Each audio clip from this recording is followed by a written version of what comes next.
నీ పేరు? నా పేరు రాములు. ఏం చేస్తుంటావు? కూలి పని చేసుకుంటా. ఎక్కడ ఉంటావు? ఇక్కడనేనా? ఇక్కడే ఉంటాను. నాకు ఇల్లు లేదు, ఏమి లేదు, కిరాయికి ఉంటాను. ఇప్పుడు కాంగ్రెస్ వచ్చింది తెలంగాణలో. మరి కాంగ్రెస్ వచ్చిన కాడ నుండి వాళ్ళు ఇచ్చే హామీల మీదనే వాళ్ళు ఎక్కువ ఫోకస్ చేస్తారు. దేని మీద ఫోకస్ చేస్తారు? దాని మీద నువ్వేమంటావు? హామీలు ఇచ్చిండ్రంటే ఇంకా నమ్మకం లేదు, ఇంకా కొద్ది టైం పడుతుంది అంటున్నారు. అది ఏమవుతుందో మనకే తెలియదు. హామీలు పెట్టాము కాకపోతే వచ్చిందాక నమ్మకం కావాలి కదా, అది ఎలాగవుతుందో మాకే తెలియదు. ఇప్పుడు ఆడవాళ్ళకి ఇచ్చేది ఫ్రీ బస్సులు పెట్టాడు, అది లాభం ఏంటి? లాభం లేదు. కానీ మాలాంటి ముసలోళ్ళకి తిక్కర్ లేని వయసు అయిపోయిన తర్వాత మరి వాళ్ళకి డబ్బులు ఎలాగొస్తే ఏం చేస్తున్నాడు పాప, ముసలో వయసు అయిపోయింది కదా. ఆడుగు ఇచ్చింది కరెక్టే, అది ఇవ్వడం సంస్థ కాదు. మాకు కూడా ఏదో వయసు అయిపోయిన వాళ్ళకి తిక్కర్ లేకుండా ఇద్దే అది పుణ్యం ఉంటుంది. కానీ మరి అందరికీ ఆడుగుల బస్సులు లేకుండా తిక్కర్ల ఫ్రీగా అంటే అది మేమేమైపోవాలి? అది తెలుసుకోవాలరా లేదా? ఆడవాళ్ళు అంటే ఆడవాళ్ళకి పైకి ఎక్కుతున్నారు కానీ మగవాళ్ళు ఏమైపోవాలి?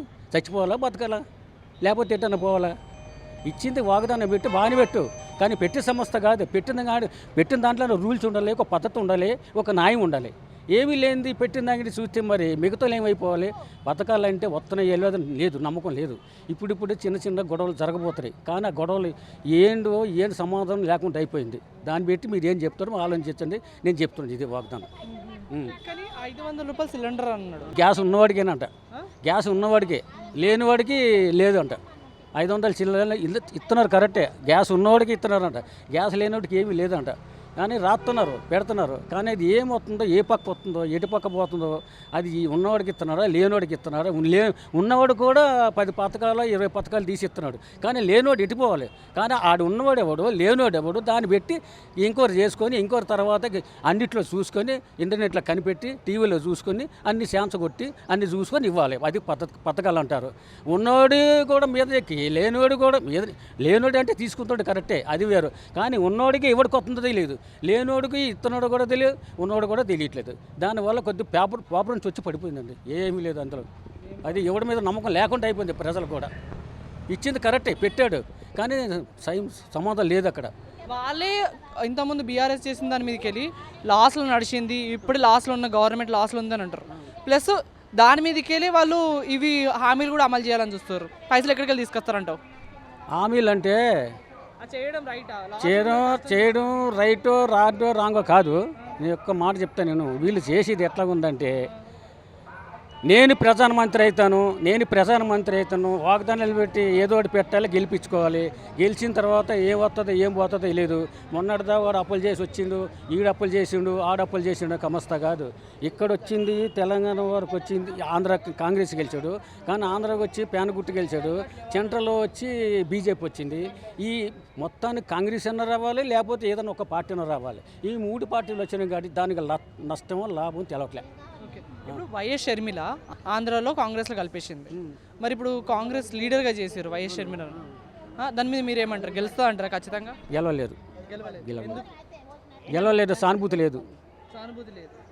ఏదో గెలుస్తామని ఆశపడుతున్నారు, కానీ కష్టం. ఓ పక్క చంద్రబాబు నాయుడు, ఒక పవన్ కళ్యాణ్, ఈయన పక్క తీరుడు, మరి అన్నకి పోటీ చెల్లులు, అన్నను ఓడికొట్టాలని చెల్లులు. దాని ప్లానింగ్ ఉంది. కాంగ్రెస్లోకి వెళితే అన్నను ఓడగొట్టని ఈ ప్లాను. ఆస్తి పంచలేదని ఆ ఉక్రేషన్తో ఇదేం చేసింది, కాంగ్రెస్లో వేసింది తప్ప.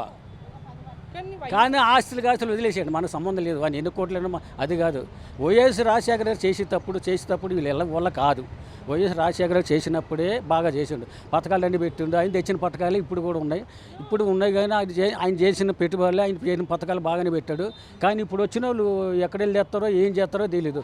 అక్కడ మోడీ దగ్గరికి పోతే నేను డబ్బులు ఏమన్నా ఏం చేసుకో ఇది మొన్నదాకా. ఇప్పుడు ఏమంటాడు చంద్రబాబు, ఇప్పుడు ఏమిటి రేవంత్ రెడ్డిని ఇప్పుడు మోడీ మళ్ళీ కలుసుకున్నారు పైసల గురించి. కానీ అది ఎక్కడ తెస్తాడో ఏం చేస్తాడో. ఆవిడ సోనియా గాంధీ ఏమంటుంది, మేము ఎక్కడి నుంచి తెస్తాం పైసలు ఆమంటుంది. ఈ మోడీ ఏమంటాడు, నేను ఎందుకు ఇస్తాను పైసలు, నాకు సంబంధాలు వాడు అంటారు. ఇప్పుడు ఎవరి సంబంధం, ఈ పైసలు ఎక్కడి నుంచి చేస్తారు, ఎంతమందిని కనిపెడతారు? అది కావాల్సింది మెయిన్. ఇదేం జనాన్ని చూసి ఒకరి మీద ఉండి కావాలి, అంతేగాని గెలిచేసాం పథకాలు పెట్టేసామని కాదు. మరి చివరికి ఇంకా 2 నెలల తర్వాత ఏం చేస్తారో తెలియదు. తర్వాత ఆంధ్రాలో ఎవరు వస్తారు అనుకుంటున్నాం?